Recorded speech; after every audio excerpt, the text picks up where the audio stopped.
Hi everyone, it's Anthony Molinaro from O'Brien Real Estate Blackburn with the second edition of the monthly property news for 2024, where as always, the news is on the house.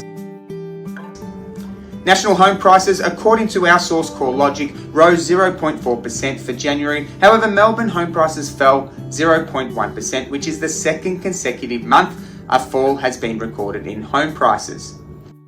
The December quarter inflation figures released last week came in at a two-year low of 4.1% when released last Wednesday, which will allow the Reserve Bank of Australia to hold interest rates this month and is driving the speculation on when and how many rate cuts will occur later this year.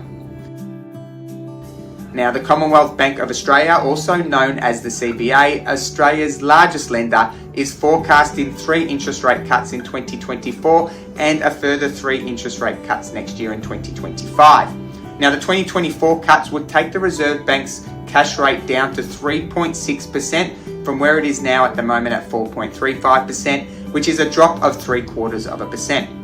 Now, the Commonwealth Bank of Australia also expects national dwelling prices to rise a further 5% in 2024.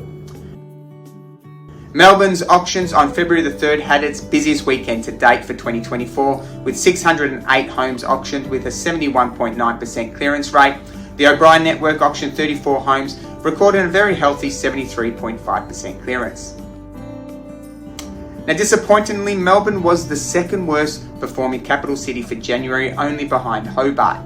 Collectively, the capital cities performed strongly in January, adding on average just under $2,000 to the average home price. Now, likewise in January, we see investors out in full swing in the US and the Australian stock markets, where they broke all-time records. Now, similarly to Melbourne, regional Victoria recorded absolutely no change in home prices, with no upswing or downswing recorded. Victoria's overall lackluster performance could be the result of investors being a bit more hesitant with the new 10-year COVID land tax levies that commenced on the 1st of January this year. Looking at the performance of the rental market over January, we have hit all-time lows for vacancy rates, which have edged just under 1%.